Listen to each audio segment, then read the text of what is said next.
Hello and warm welcome to the Love Lab number 6 that we're going to do in English today since we have an international speaker with us today. My name is Philip Jonsson Jarl, and I'm one of the co-founders and CEO at Relate, which is behind this series of the Love Lab. And tonight we are our guest that's going to lead us tonight is Lemarc Thomas, an internationally renowned matchmaker and founder of the matchmaking agency or matchmaking institute. I'm personally very impressed by Lemarc's presence and calm, and I'm very much looking forward to having him leading us through this tonight.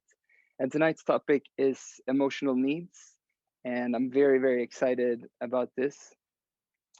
Personally, I want to get better at being able to communicate my own needs and to understand the needs of a partner. So I'm very curious to learn what we have to learn today, what we can learn today. And before we start, I want to say a few words about what Relate is. And for those of you who are not familiar with us, we are a relationship company developing apps and experiences to help all people to healthier and more meaningful romantic relationships. And we're doing this because we believe that the quality of our relationships really sets the quality of our life. And today we have two apps.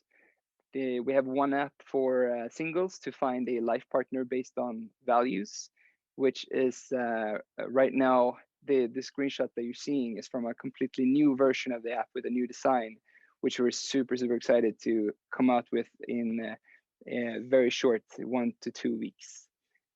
And the other app that we have is an app for couples to deepen and develop their existing relationship through daily simple, fun, and science-based exercises that you do together. And then we co-produce the relationship podcast So Can It Go together with Elin, which is really popular, and I think we're closing up on 500,000 listens on this, so I can highly recommend this podcast. And that's everything that I had to say for now. And with that, I pass it over to Lemarc. Hello, everybody, and thank you all for being here. I get some waves there, and hello. Nice to see all of these smiley faces. And I noticed that this is for a lot of you the first time that you've attended one of the Love Labs. It's also a first for me. So I'm really excited that we're all here to learn about love. And I would like to invite us all to sit around a fire together. I'm going to put on this fire here. And I invite you all to. Oh, sorry, you left for a second there. You left the fire, but I invite you all to show up fully, and that means perhaps turning on your videos and being here. We're all sitting here wanting to learn about love, and I would love to see all of your faces. Of course, you don't have to, but the invitation is there. I think when we're online, it's quite easy to forget that there are all these beautiful human faces that are there, that we are all looking to connect, we're all looking to learn, we're all in the same space, and especially with online dating, I think that we can easily detach from the human element and seeing people as just a face to flick through, just another number. But if we step back to these simple values of humanity and see this other person that you're looking at as a human that's hoping for love, that's wanting to learn, that's wanting to connect, then maybe we will be kinder to that person. Maybe we will treat them with more respect. Maybe we will act according to the values that we act with outside of the online space. So welcome to the fire. I have a little wish, actually. I wonder if there's anyone here who is a singer, or who can lead us in a very short 2-minute breathing exercise. I would love to hear a song right now. If someone would be brave enough to step forward and sing a song,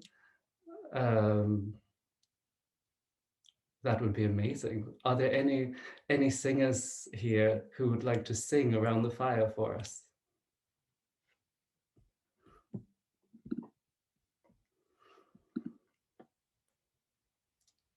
Is there anyone who would like to lead us in a breathing exercise? Maybe I can, I won't sing because I don't think anyone will enjoy that, but maybe I can do a breathing exercise. Oh, wow, brilliant, thank you. So we have 2 people who are offering to do... Oh, but then I wait. Take our other person. Take it. No, then I step back a bit. Okay, well, Sanna and Lee Storm has offered to do a short meditation, and I would love to give space for both of you. Lee Storm, would you like to step forward first? Sure, no problem. I was thinking of a song I can't think of. We'll see if something comes. So I invite you to close your eyes, and wherever you're sitting, see if you can find the most comfortable way of how you can sit in this moment. If you want to change something, adjust anything. And let's start with just taking 3 breaths and really, like, we say pusta ut in Swedish, to really sink down in your chair or in your sofa.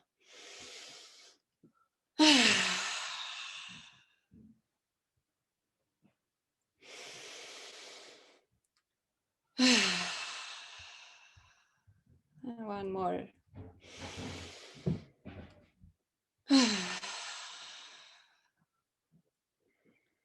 And then feel your feet on the ground. Maybe wiggle your toes, notice the temperature of the ground. And feel your sit bones on the chair or sofa where you're sitting. Maybe even wobble a little bit from side to side, noticing the 2 sit bones, how they're holding your upper body.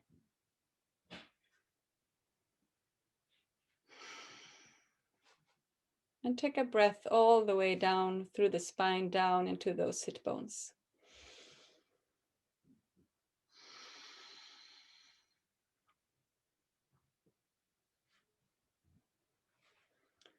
And then imagine your spine is a seaweed, and you're sitting at the bottom of the ocean. And it's like you're sitting, floating in the water. And the spine is that seaweed that is stretching through your lower back, your middle back, between the shoulder blades, and up to the top of your head. And the top of the seaweed is like at the back of your head, so your chin is relaxed down. And take 3 more deep breaths. And feel as if your whole body is hanging on that seaweed. Your arms are relaxing, your shoulders, even your facial muscles, your jaw.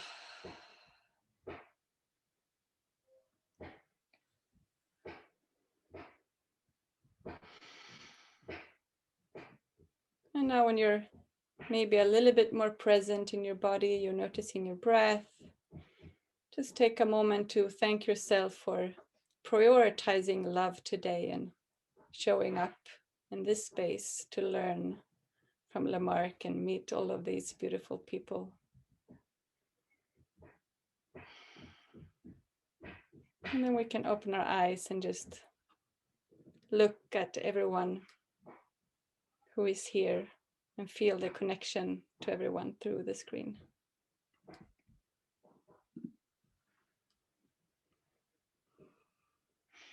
Thank you. Wow, what a gift. Thank you so much for meeting me there. I'm really grateful, and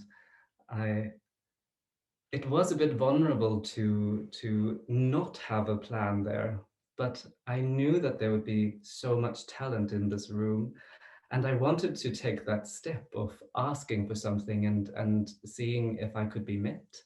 And if I was not met, then making sure or trying for that to be okay. But that was a gift. Thank you so much. So today we're going to talk about the gift of getting your needs met. And the plan is that I'll go through a little bit of the theory about behind needs and this perspective of seeing needs as a gift. We will do a little exercise where we try to give and receive a request or a need. And we will also try to explore our needs through looking at childhood and looking at our previous relationships. And then we will open up the space to discuss how we can move forward in getting our needs fulfilled. Yeah, so I think that in order to feel safe and content and to thrive in a romantic relationship, we need to be met in our needs.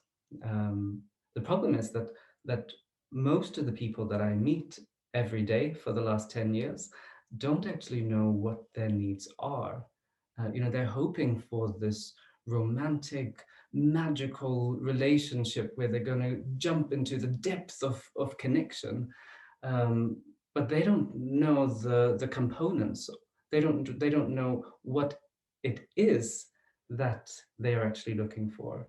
Most people, in my view, have an immature view, kind of like a teenager, where we're just expecting someone to come along and fulfill needs that we don't even know we have ourselves. And that would be amazing, right? It would be amazing if someone could come along and tell me what I needed in life. But unfortunately, that's not how it works. As children, it is our parents' responsibility to take care of our needs. But then as we go into adulthood, it is our responsibility to take care of our needs. The problem is that in a relationship, we can easily transfer that need to our romantic partners, just expecting them to meet us there. So I'm suggesting a very simple perspective shift where we see it as a gift when someone is willing to meet us in our need. And because it's a gift, we're grateful that they meet us there. And if they meet us in that need every single day, then we're grateful for every single day that they meet us there. How does that sound? Nice. Yeah, it sounds great, and I do try to practice this, but I think it's harder to it is a practice. It's harder to stick to, because we do tend to slip back into that expectation of that someone has to meet us in our need.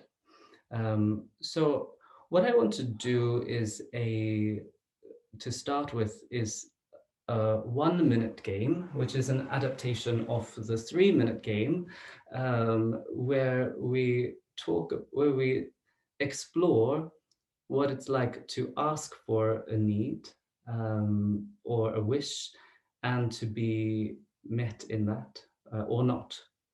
And in this game, I will ask for two people to step forward, where you can ask for something like I did just now. I asked for someone to either sing a song or to do a meditation, and someone stepped forward. Thank you. And we're going to do just that. Person A will ask for something, and it could be a song, it could be a dance, it could be, can you share your first impressions of me? Can you share what do you think is the most attractive part of me that you can see right now? Can you share, can I try out my chat up lines with you to see how it is received? Um, can you tell me what it would take to get you to respond to a message on Tinder? It can be anything that you want, and person B will check in with themselves and think, can I give this or not? And if you can give it, then you can go ahead and give it, and if you can't, then you say thank you for asking, but it's not something I can give. And both of you thank each other for that. Does that make sense? Okay, and if you're a couple, then you can also volunteer to do this. And if you're together, it could be, you know, massaging an arm or hand or having a hug for a minute. So, can I have 2 volunteers?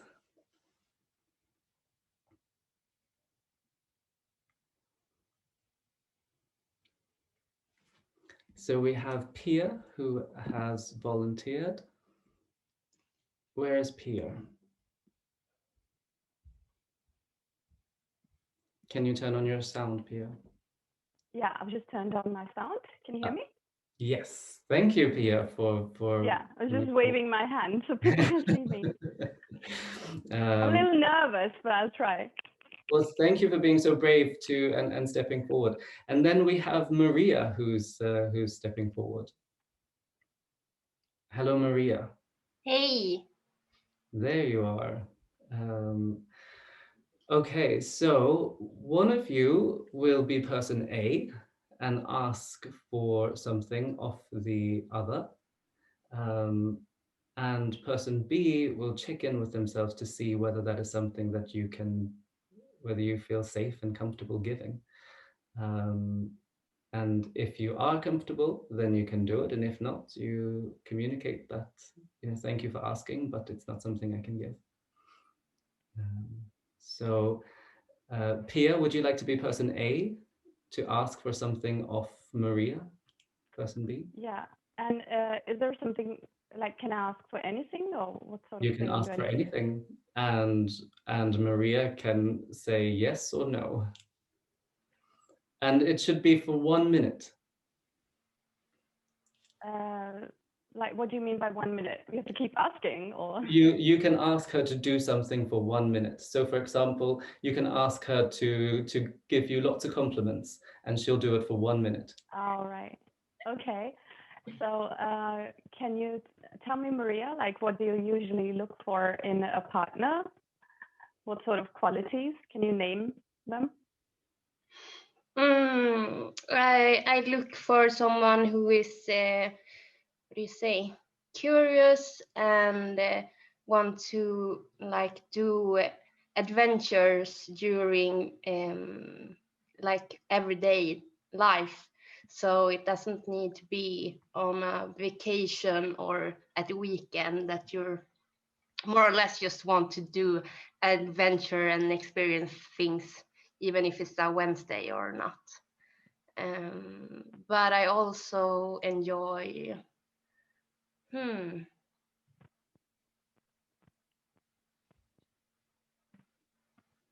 what is the word for närvarande? Present. Present, yeah. I also love people who is present, who isn't like in the phone when I meet them.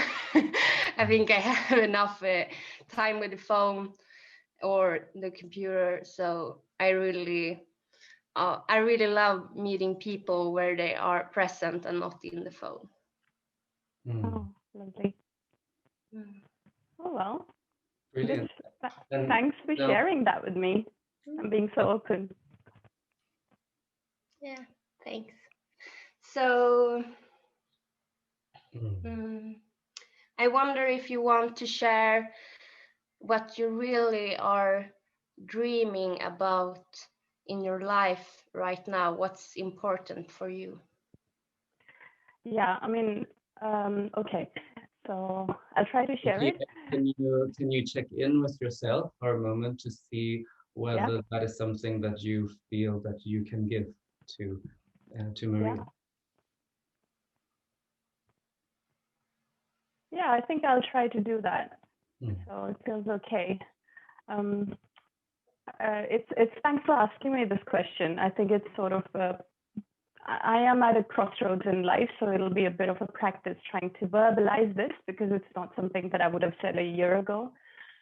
And I think I'm sort of trying to redefine everything, which is part of my dream, because I think life is so much, it's part of different things. It's like work and family and health.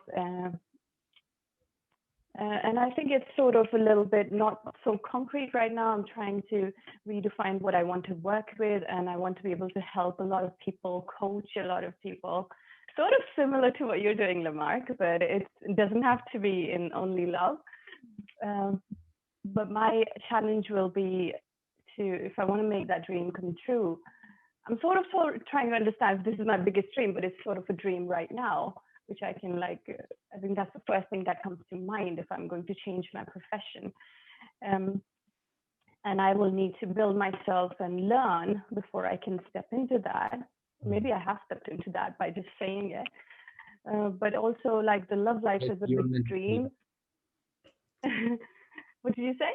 I said that will be your minute. Oh, is it? Great. So that's one dream. Yeah, thank you for sharing. That's okay. A minute goes quick. Sorry, you perhaps couldn't hear the gong here. But thank you both for participating. How was it to ask and how was it to receive? Shall I start? Yeah. Yeah, I mean, it's funny. I thought that answering would be difficult, but it's equally challenging to ask, especially if you don't know anything about, this is the first time I'm meeting Maria, and I had no background as such. So I think it's challenging, and you're also like, as somebody who's asking, you're also careful. You do not really want to offend, if that's the correct word. Or kind of press any wrong buttons. But it was nice. I think it was what made it easier is that the person has an option to say no, and we're already prepared that it's okay to receive that no. And I think it's also difficult for me to answer, but it sort of felt good because I'm also cultivating, trying to be more vulnerable and open. As much as I think I've been quite an extrovert and chatty in the past, but it's still, there can be quite a guard and a wall. Thank you. Thank you so much for sharing. And Maria, do you want to share anything? No, I just thought it was difficult to express my inner, my inner thoughts, because they just popped up in Swedish. So just continue talking while thinking about it in English. Yeah. Well, thank you for being brave and taking part. Yeah, it can definitely be vulnerable to ask someone to meet you in a need, and it can also be vulnerable to receive that and to give that. So when it comes to sharing needs, there's so many aspects of meeting someone in their needs, which can be really vulnerable for us. And it's no wonder that we get so scared and run away, because it's like we feed off each other's vulnerability. I'm scared to ask, I'm scared to receive, you're scared to give, and that's pretty tough. It's easier than to just avoid and just wait until someone wants to meet you in that need, or not communicate it. Just poke them instead with something irrelevant, like you haven't put the toilet seat down, and maybe that means something completely different, like you haven't given me attention today, and I would love to have a hug. Yeah. So is there a couple who would like to try? I see some laughing couples in the corner there, who would like to share or try this 1-minute game. Thank you, Lemarc.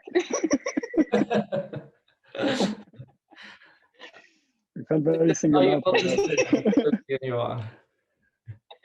Hello. Hello. Hello. Yes, we can try. Hmm. Do you want to start yours? So perhaps you can do it. You can do it one way, with one of you asking and the other one giving, if you wish to give. But one of us asks from the perspective of our own need, right? Yeah, exactly. So it's very much. You are asking for the gift. That's something that you want, and of course it can be anything that you need. And Sophie checks in with herself to see if she is able and willing to meet you in that need. And if she doesn't feel that she can or doesn't want to, then she thanks you for asking and tells you no.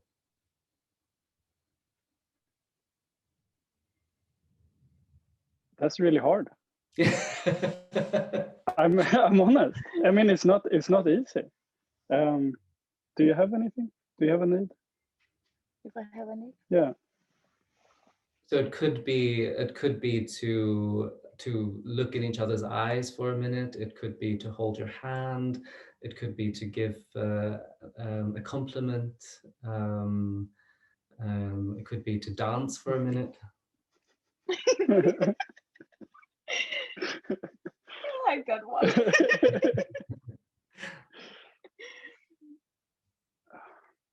I am super stressed with work. So what I do need right now is some way to relax. And I think just holding each other's hands and looking at each other for a minute is a really good way of doing that. Is that okay? Okay. That would be nice.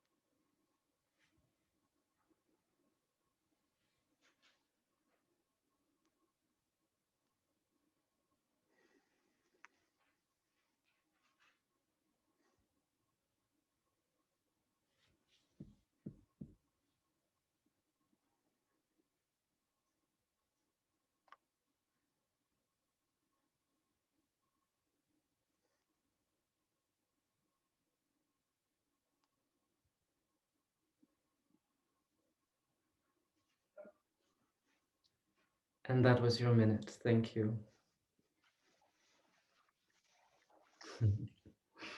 Lemarc. Thank you. Do you want to share any reflections? It's hard asking for needs because my first thought is always, do I have a right to ask for this? Especially with a big group like this, like, do I have a right to take up everyone's time with my needs? And that's not easy. Absolutely. But it always feels nice being on the other end of it, because I think most times you always want to be there for a partner or for just someone that you care about. So just being asked always feels like a privilege. And I know if it was anyone else, I would give them 10 minutes and I would be there and do their thing.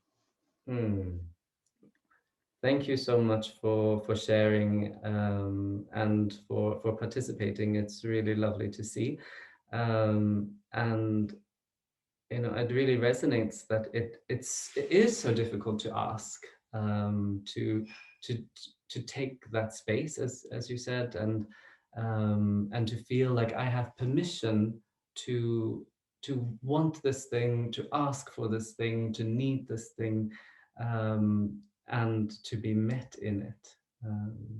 That it can be very, very vulnerable. So yeah, thank you again for sharing. Since we are around the fire, I would like to share a story about one of the clients that I work with, and we are all around the fire. This is a confidential space. Even if Relate are going to, you know, share this later, we will we will keep it between us. But I will call this guy Jason, and his partner Jackie. Jason is extremely romantic. Like, he is a huge giver in a relationship, and his pattern is that he gives so much early on, and then when he feels, or later on, he feels a bit taken for granted. He feels like he's not getting something back, and then he withdraws a little bit, and he starts to poke for attention, or poke for getting this need met. And what he really needs deep down is appreciation. You know, a simple "thank you, you are amazing. I'm so happy that you put in so much effort, and it's wonderful that you are so thoughtful. I really appreciate the effort that you made. I appreciate you." However, Jackie cannot give affirmation. For her, it's like suffocating. She feels when he is asking her to you know, say something nice, when he is kind of poking at her, she retreats, and she's like, "Oh, why does this man need so much from me? He's so needy all the time. I just feel so suffocated from him. I need freedom." And because she feels that her freedom is violated, she's even more unable to give him what he needs, this affirmation. And it's so simple, right? All that he wants is a thank you. All that she wants is space.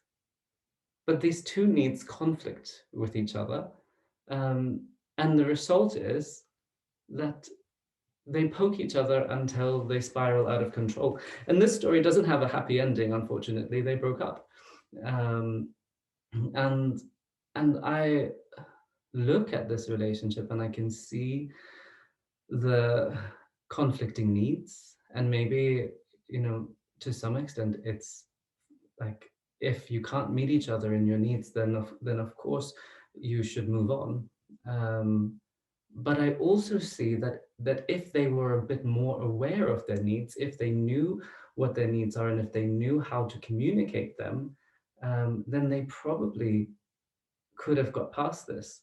And the beautiful thing about needs is that when you fulfill your needs, you actually start to heal some of the leftover wounds of childhood. You start to, the urgency of that need kind of reduces. So, with these two people, it's nothing special. It's kind of what I see every single day. That people they're fighting about so many things, but it comes down to these very, very, very simple needs. So I would like for us to explore some of these needs, and I have my little whiteboard here. Do you see it?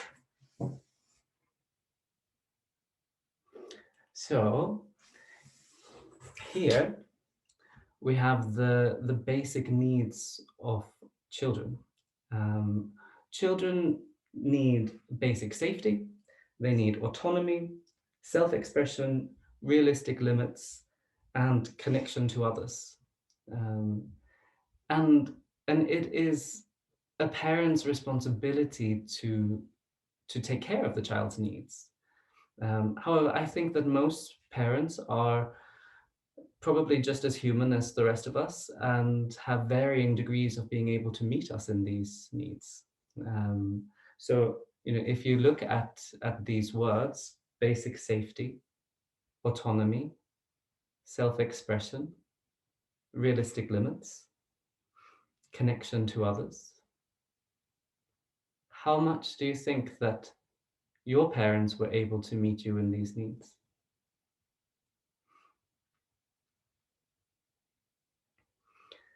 I think that, or what I see every day, is that the parts of us that were not so met as a child, the parts that were difficult for our parents to give, are the parts that we really long for in romantic love. But the thing is, we don't have a template for it. So although we long for it, we have no clue how to get it.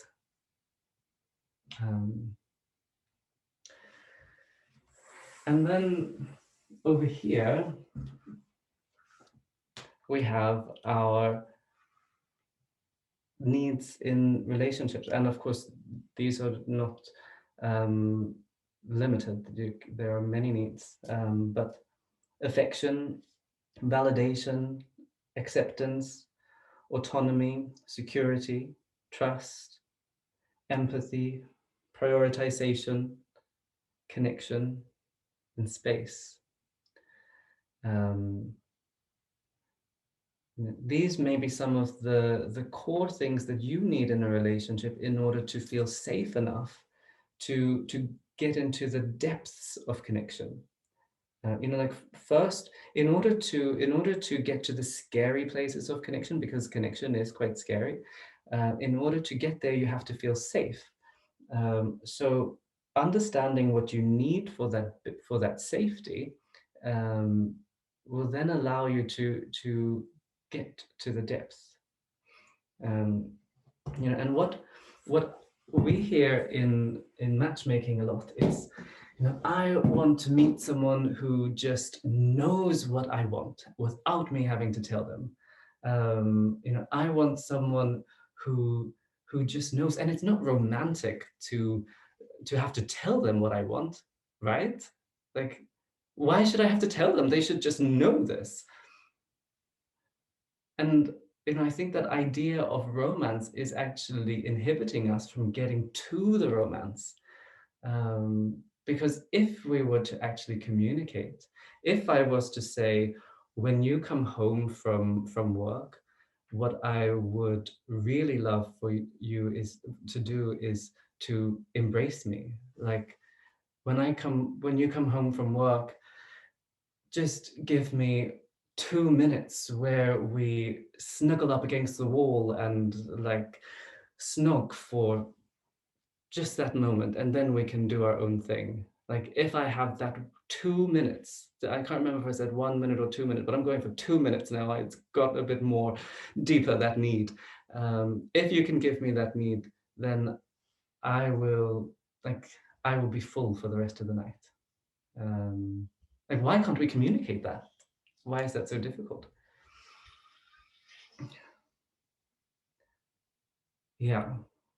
So what I would like to do is to go through now what there's a dog that's trying to get through the door.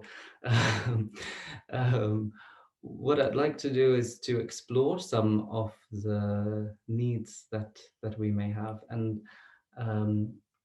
this is maybe a bit. I have no idea where this will go or if this will work, but I want to give you a bit of insight into how I would explore needs with my matchmaking clients. So I would like to have 2 volunteers, and one we will talk about some of the needs from childhood. And what I'm asking you to do right now is very vulnerable, because we will talk about quite deep personal things in this safe spot with these 87 people. And the second volunteer I'm going to ask to talk about their romantic relationships and what was present or missing in that romantic relationships, and to explore what needs you have. So, who is going to be the brave volunteers?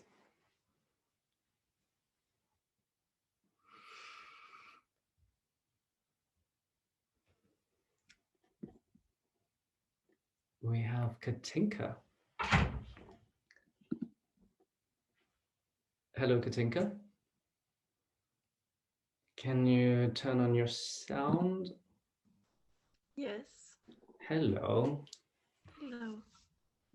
How are you today? So nice to see you. I'm good. So Nice to see you. which volunteer am I? Am I going to talk about love or childhood? What would you like to talk about? I don't know what you want to ask me about. Well, we will either talk about your the needs of that little girl, or we will talk about the relationships that you have been through and what was present in those relationships for you and what was missing. Is there anything that you feel a longing to go towards? I'm thinking that you know maybe a little bit of me on both those topics, and you can choose. Okay. So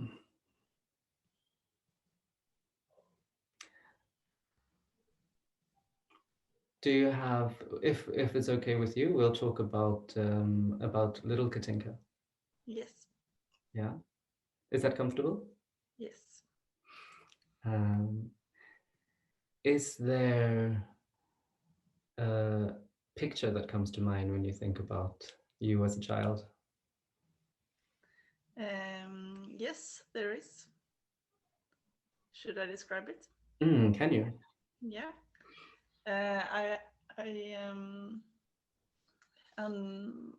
This picture came to mind. I was doing a workshop with you this summer, and in the picture I am drinking O'boy, and I am in the family I lived with, and I am blonde and cute, and I'm crying a little bit when I'm drinking O'boy. Yeah. How would you describe yourself as a child?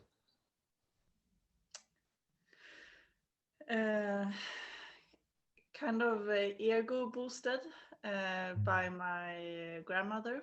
I learned pretty early who I was or what I could be, but also I was a girl that was opened up to different ways of living in a way that is not like most common. I guess most common would be that you are, as a child, you are in one family that maybe splits up so that it's two families with both parents or so, and I was split up, but it wasn't like my family that was in two different ways of living. I was having my biological mother, and then I also had a foster family, so a family that took care of me and my little brother during some years. So it was a extra family that was non-related, and that made me as a little girl exposed to different ways of living that wasn't related to each other. Yeah. Yeah. And what did you long for as a child? Yeah, that made me long for understanding,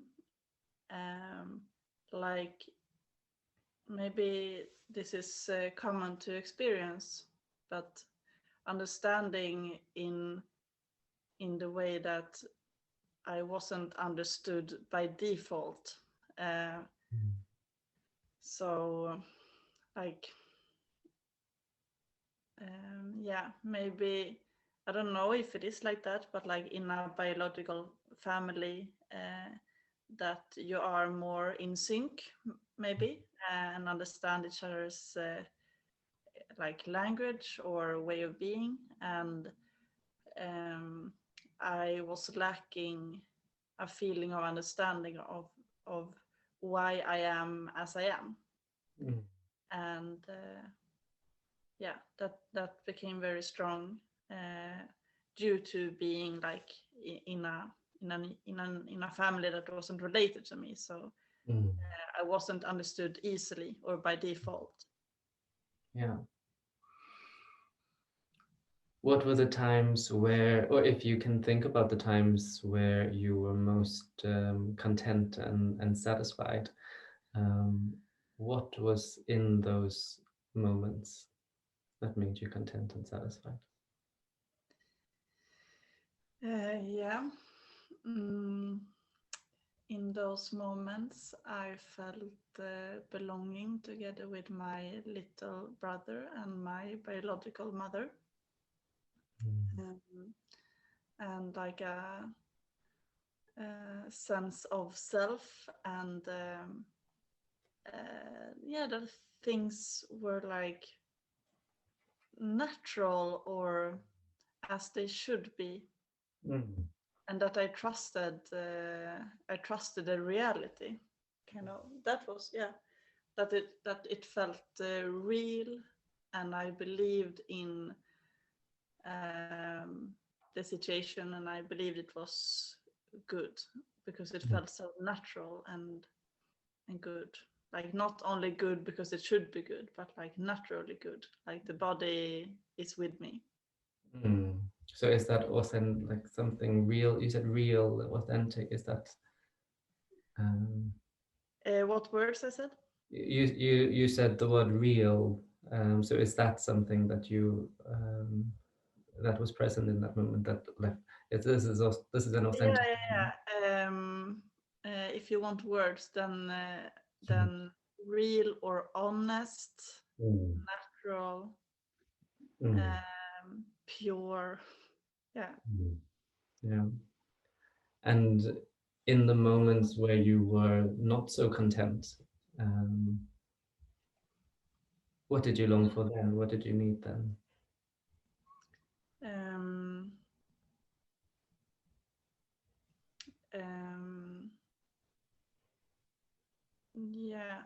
I guess it reminds a bit about the question before, but and then I answered understanding, but it also comes with yeah, a feeling of comforting.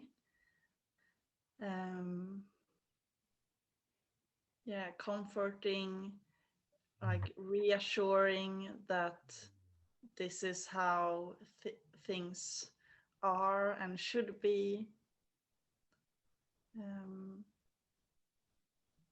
And yeah, that I can relax.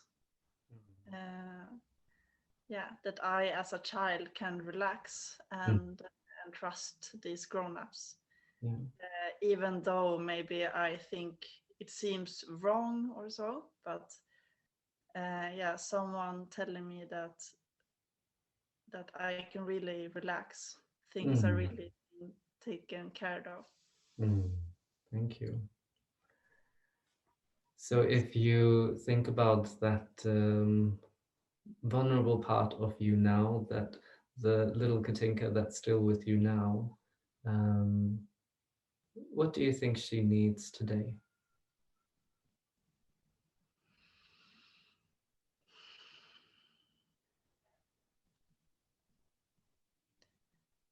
Yeah, today she needs, she is absolutely still with me, and she still needs comfort, and she still needs someone that knows better than she does. Because she's too young to have it all on her shoulders. So she needs someone that is honestly telling her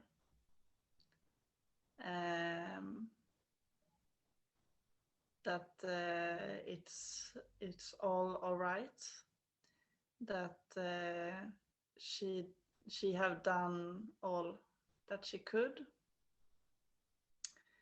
and that that she doesn't owe anyone anything more. Yeah, I think she felt guilty for a lot of things, and she could hear. It could be good for her to hear that there is no reason for her to feel guilty. And are those things that you can give to her? Yeah, this. Yeah.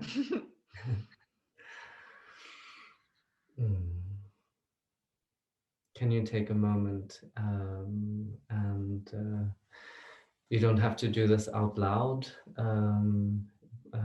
but just to hold her, and with one hand on your heart and one hand on your belly.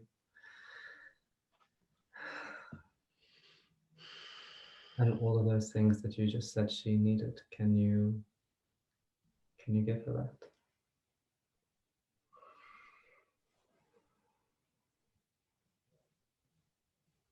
That you're not alone, that adult Katinka is taking care of her now.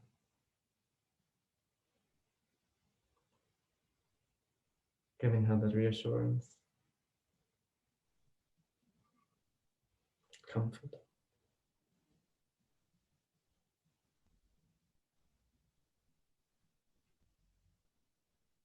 Yeah.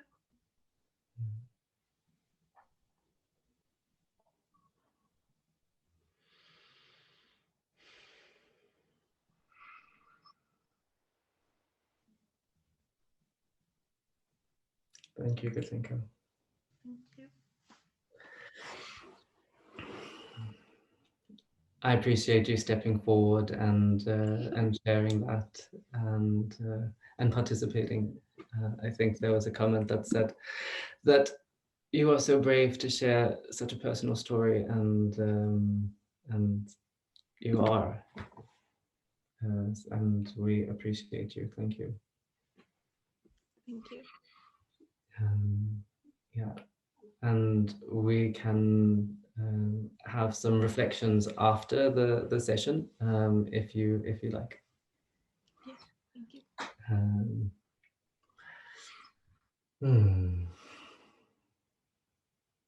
Okay, so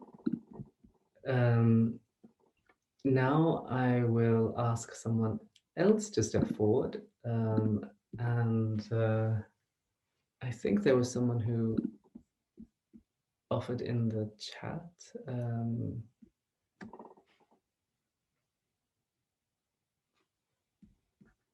So yes, Lee, but you want to prefer to give space to someone who hasn't been seen. So is there anyone else that would like to? Otherwise, I'm happy to. Okay, Andrea. Hi.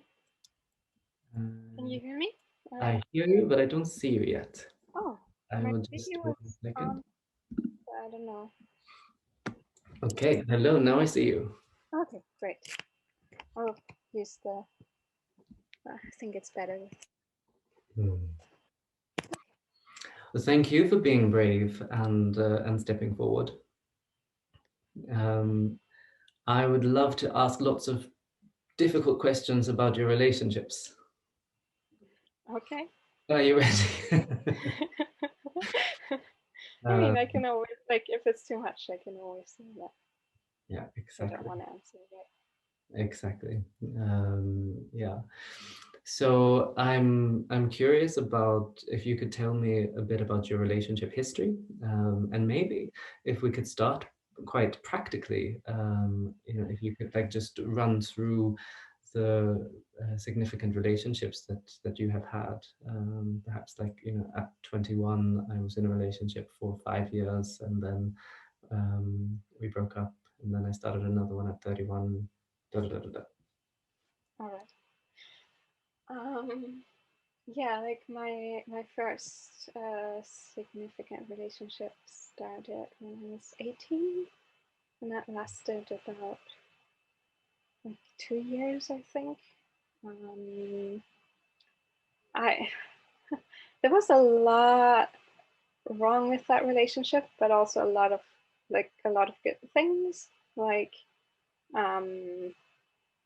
yeah, like there were a lot of things like I hadn't worked out yet, and I was very like insecure and lots of things. But I got really, really lucky with the boyfriend.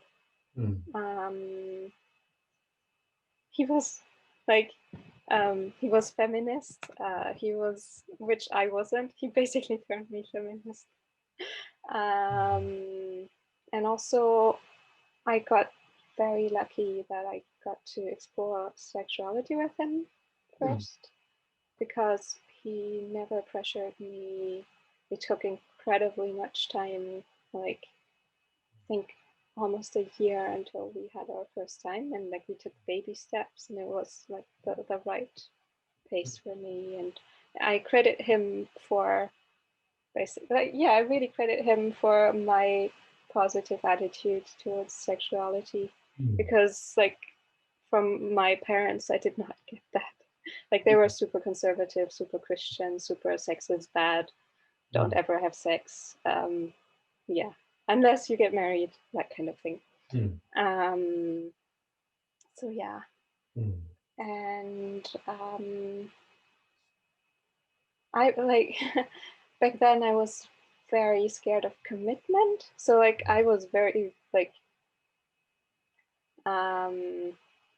that was one of the reasons why like the relationship ended, was because to me just the idea of committing to be with someone forever felt very scary, very like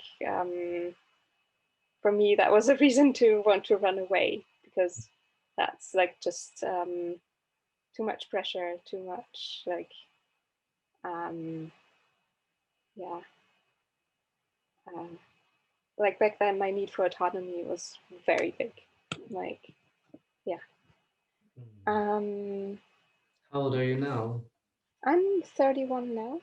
There was one more like very significant relationship that lasted 6 years.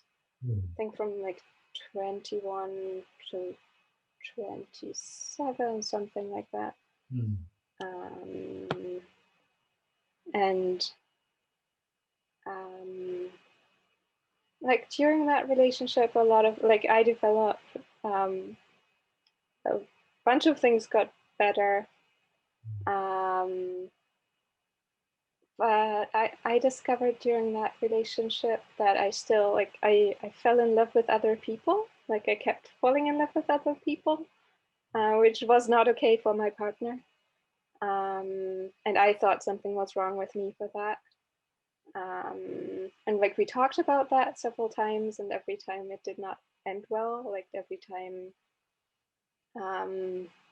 for him, like that meant, well, that he wasn't enough, and that like that meant something was wrong with our relationship or with our love, or yeah. And so that was one of the reasons that relationship ended. Another one was just that I like had mental health struggles. Like I struggled with depression a lot, and there was the dynamic of him wanting to help me, me feeling bad that I was dragging him down, and that kind of thing. So in the end, that was the main reason we broke up. And I felt actually relieved, just because then I could just feel bad on my own instead of like I felt I was putting that on him. And in a sense I was, in a sense I wasn't.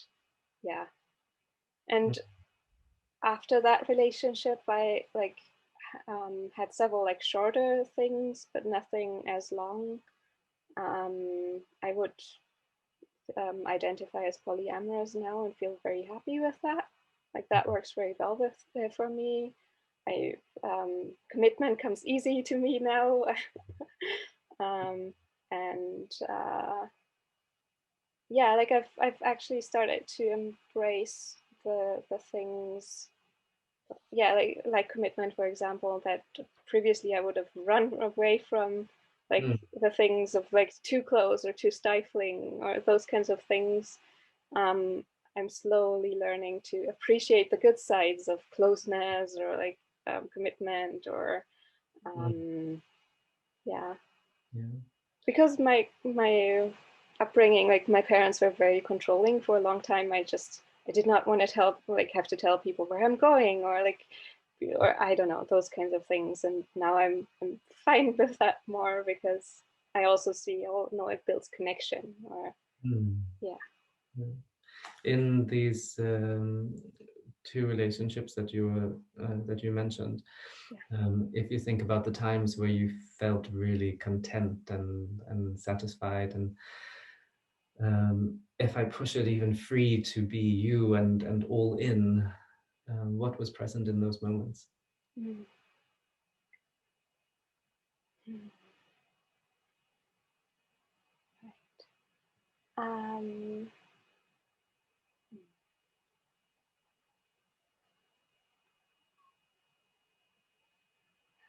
It's just when I think back, in those relationships, like they had so many good things. Like they were lovely people, but like inside myself, I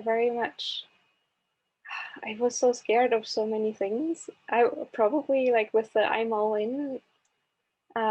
Like I started something a couple months ago, and for that one actually, like it's very fresh, but for that one I have that feeling more of I'm all in. And what is present that makes you feel that? So for that relationship, I feel very seen, very held.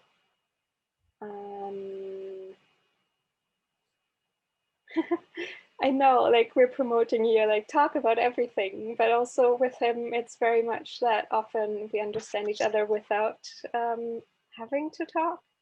Like that we're very tuned into each other, like very present.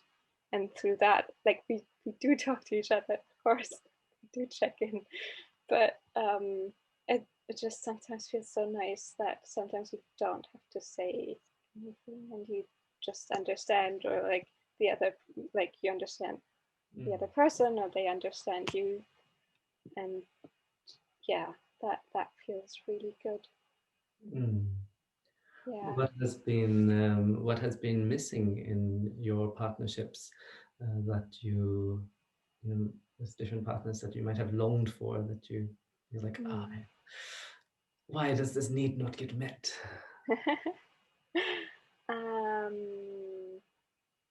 So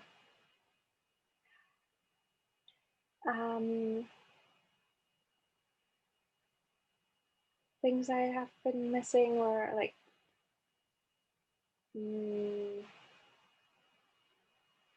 if partners were not okay with so quote unquote negative emotions, like being sad, or like if that was a problem, if they went into fixing mode, if they weren't able to be with all the emotions, or just if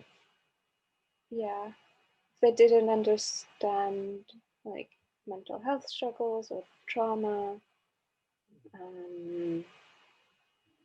like it is very difficult to understand that I don't know, when you're very depressed, you're not able to do things that usually, like normally, I can do very easily, and normally, like everybody can, I don't know, get out of bed or answer a phone call or something like that. It's not like physically demanding to do that, but that it is actually impossible to do it, and that like that understanding, and then like being compassionate about that. Absolutely. Thank you so much for sharing this. You know, of course, we're only touching the surface here, but yeah, what I'm hearing is a need to be seen and held, which you're experiencing now. That you feel that you can be seen without having to communicate. Although we're all about the communication, and also for someone who to be held in an emotion, whether that's a negative emotion or not,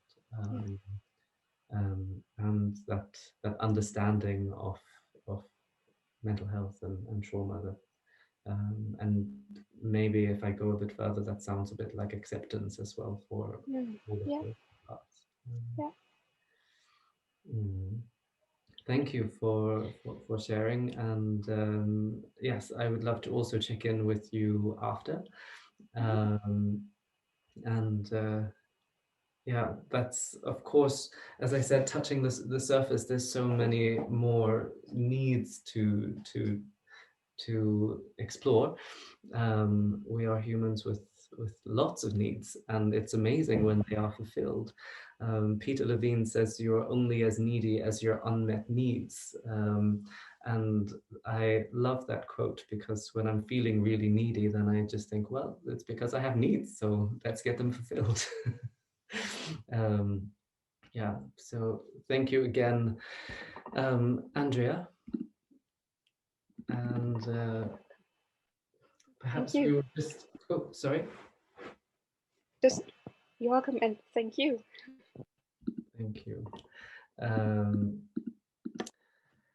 Yeah, let's just take a moment to reflect, to breathe, and I also welcome you to consider in this moment what you have just seen, to and also to reflect a bit about what your needs might be. And I will give you just a moment to be present with yourself and reflect.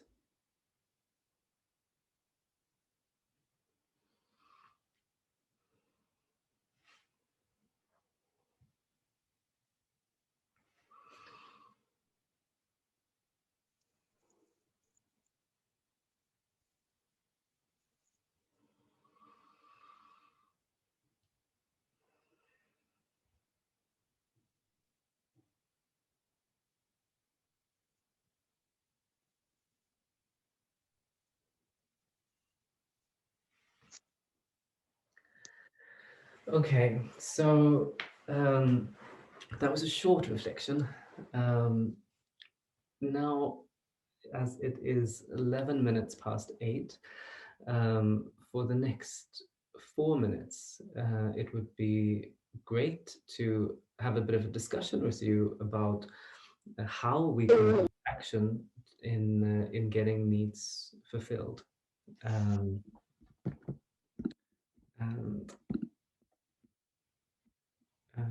someone has posted a list of needs there, which is great. Thank you for that.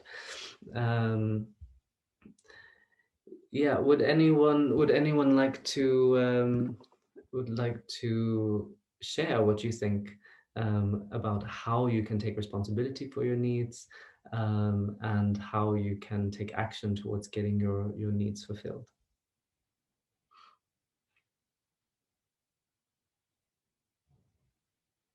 Yeah.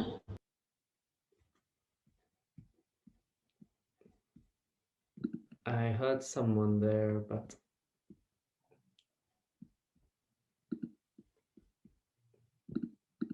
Hi, Lemarc. This is Christoph. Hello. Hey. I just want to share like a thought or reflection based on what I just heard. I think I understand what my needs are, and I also think I understand where they come from my childhood. And it's often things that I was lacking during that childhood, and I feel a very deep longing for those. But up until now, I actually thought that my working point was actually to try those needs fulfilled by myself rather than to look for them in my partner. It's actually a very nice and comforting thought to know that you can find them in your partner. But on the other side, I feel like it's my responsibility to basically address those needs myself. And to look for a more stable relationship from that place, if that makes sense. Yeah, absolutely. I mean, it's a brilliant point, that we're looking, a relationship is an emotional bond, and within that there are emotional needs. So in order for the relationship to survive, our partner needs to be able to meet us in our core needs. But ultimately, it's that we are taking responsibility for our needs. We are for them. And yeah, that means that sometimes your partner will not be able to be there. So maybe if you for touch, and your partner's not able to give you that, then you're going to go and get a massage. Maybe you have a need for affirmation, and you could of course seek it from other people, to yourself. You, as Katinka did earlier, talking to that vulnerable part of yourself and letting them know that you are the healthy adult in this, and you're taking care of that person. So yeah, I'm all for that. Thank you for sharing. Sure. I can share. It relates to exactly what you were just saying about having the need for physical contact. And when I get the question, or when I reflect on what is the capacity that I am the most happy that I have, and it is that I am comfortable with receiving touch from many different people. So I don't only have physical contact with my partner or partners, but I'm very physical with friends. I love hugging, I love massaging people, I do partner dancing, and I have a huge need for physical contact. And if I were to only have that from my partner, there would be a lot of expectation on that person. So, and physical contact, I can't give it to myself. Like, of course, I can give myself self-touch, which supports, but how can I find it from other people who are not my partners? And also that has made me be more attracted to other people who are also open to more physical contact, with many people. So I couldn't be together with a person who wouldn't be okay with me being physical with others, obviously. But I'm not, I don't attract those people so much anymore, because the people that I attract are people who are also very physical, who like a lot of touch. And those people normally also are physical with more people. Yeah, absolutely. Thank you so much for sharing that. I think you're also talking about something which is like super important right now, actually, that, you know, we're longing to touch people. Well, at least some of us are. And there is that, you know, I speak to so many people who say, I haven't hugged anyone, you know, in months, and you know, there's this huge longing to touch, to cuddle, to hug. And how do you get that need fulfilled in a non-corona world, let alone a corona world? And and of course there are ways to fulfill that need. And I think the other important thing that you're saying here is about having the acceptance for your need, that you want to for your needs to be okay, and for that to be okay for a romantic partner. And I think maybe if I go a bit further, the other bit that I'm hearing is that you live your need, that you are aware of it and you live it. So therefore, the people that you are attracting are people who can, you know, meet you there because it's alive in you. And I think that's you know, just like we talk about values and living your values, it's important to know what your you know, needs are. Values are perhaps the things in your heart about how you want to live your life and the person that you want to be and how you interact with the world. Whereas the needs are the things maybe below there, which we need for safety and security. You know, that safe space that allows us to go deeper. So understanding what those needs are and living our needs can also mean that we attract people who are able to meet us in those needs. Yeah, and I can add something there, because I've also dated people who love touch, but they don't have other people to touch. So then you feel the sensation of the touch is different because they're needy on you. And then even though I'm a person who loves touch, I don't want that kind of touch because it's coming from a different place. Yeah, absolutely. I mean, there's I think there's so much complexity in these very simple things about how we respond to others and how we get our needs fulfilled and being aligned in these. Is there anyone else? I can take one more reflection comment on how you can take responsibility or accountability for needs.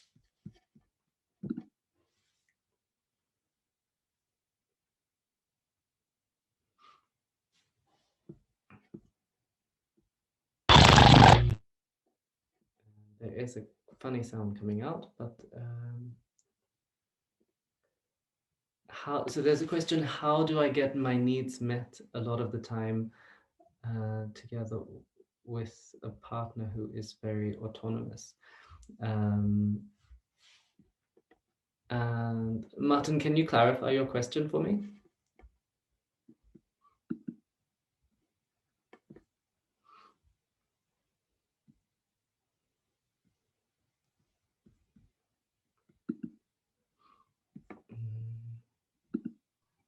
Can you hear me? Oh, I hear you now. Yeah, sorry, I had to plug the mic in.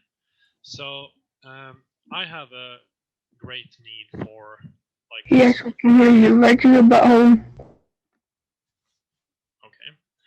So I have a great need for physical contact and spending a lot of time together with my partner since I was like I was left by one of my parents when I was younger. And this partner I have now is more autonomous than I am. So I just wonder how we are going to like make this work. Yeah, absolutely. That is a brilliant question, and something that comes up quite a lot. I think that that people who are together have quite opposite needs. You know, like autonomy and closeness, and sometimes it is the very things that bring us together, that attracts us, that means it's so difficult to connect, because we can see this thing that the other person has, which is so attractive because it's so different to what we have, and that's like attraction. But after a while, it becomes difficult to meet each other. And my husband and I actually had quite a similar situation, that we had conflicting needs, and we discovered, you know, that very thing, that we were missing each other. There was lots of chemistry, but when it comes to fulfilling the needs, they were conflicting. I needed lots of closeness, and he needed lots of space. And actually, what we did was to help each other to heal, to really try to understand where these needs came from, and to, you know, when we have a fight, for example, to speak from the perspective of that inner child, to say, you know, that little me needs to know that it's okay right now, that I'm loved, that you know, I need to just have that contact to know that it's okay, and then I can give you space. Can you give that vulnerable part of me that? And then speaking in that perspective, then he is more able to meet me. And then actually, as he started meeting me in my need, and I started to meet him in his, the amazing thing happened, that we started to heal the wounds that were left over from our childhood. And then it became, we switched a little bit, that he became the one that needed me to be close all the time. And I was like, oh my God, give me space. But I really think that a relationship is a space where you can heal. And I would just encourage you to we did something called schema therapy, and that, you know, is something that we both feel has made us secure in our relationship, and really healed so much stuff that we didn't really understand before. What's the name of the therapy? Schema therapy. Schema. Yeah, it's a type of it's a cross between CBT and psychodynamic. I can write it in the chat.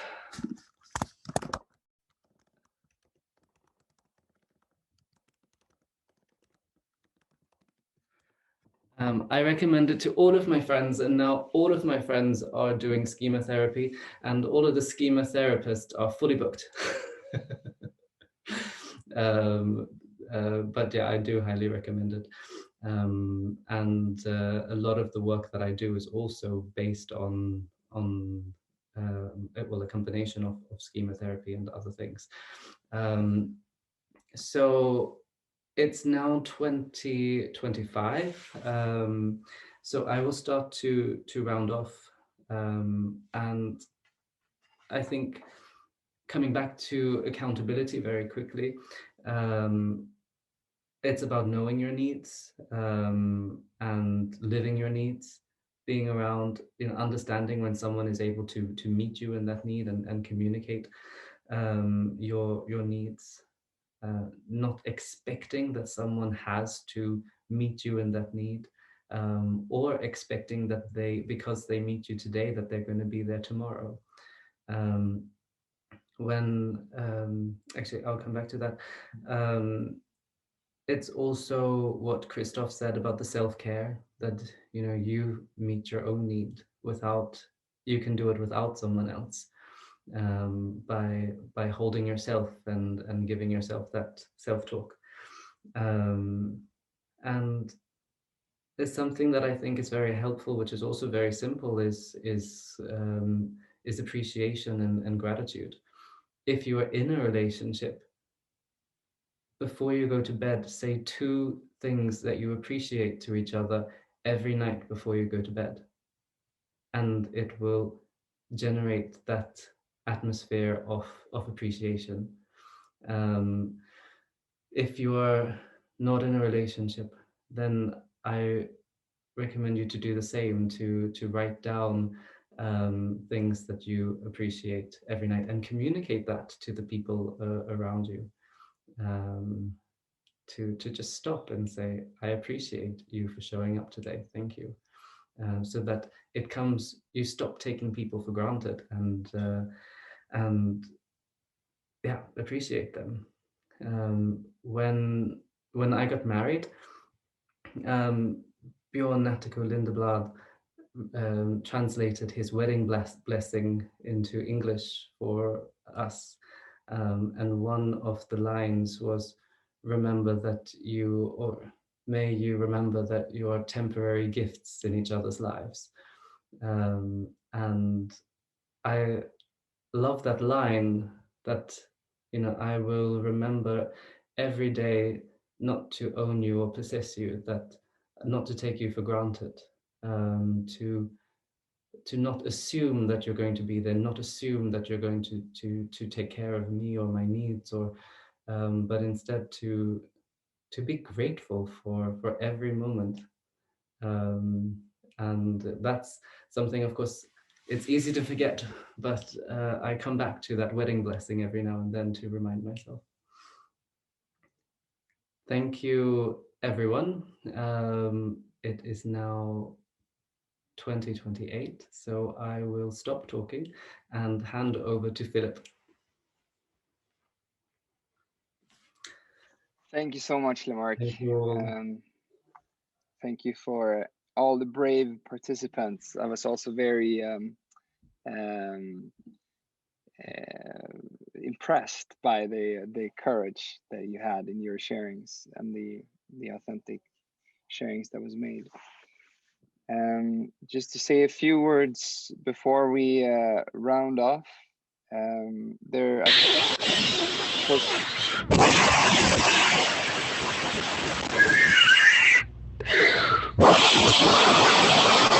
still not big. Don't step, Philip.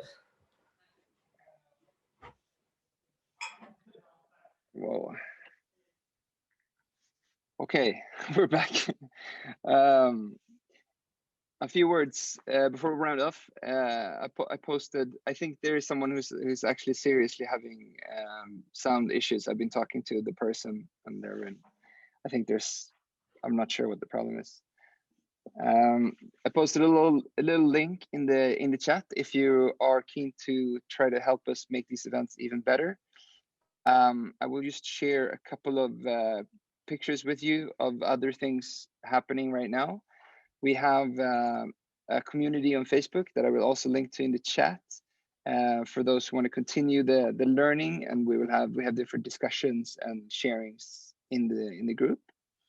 And the next Love Lab event is in 2 weeks. We're doing this every other Wednesday. It's going to be in Swedish. It's 2 relationship coaches that I think they've been married and been a couple for 40 years, and they are, or was it 20? And they're going to help us to get better at managing conflicts and to help us grow through conflicts. Hunter and Tess Mabon. And then we have a very special Valentine's event on Sunday at 6. So it's going to be a live Zoom event where you can connect with other singles for those of you who are interested in that. But all of this will go out also in an email to those of you who are registered with bullets of those informations. So with that said, thank you everyone for showing up, and thank you, Lemarc, and I hope to see you guys soon again. Thank you. Before we end, Philip, we are going to end in song we have a volunteer to end the fire with a song. Do we have time for our song? Let's do it. So I'm back again. Thank you. Må din väg gå dig till mötes, och må vinden vara din vän, och må solen värma din kind, och må regnet vattna själens jord, och tills vi möts igen må Gud hålla dig i sin hand.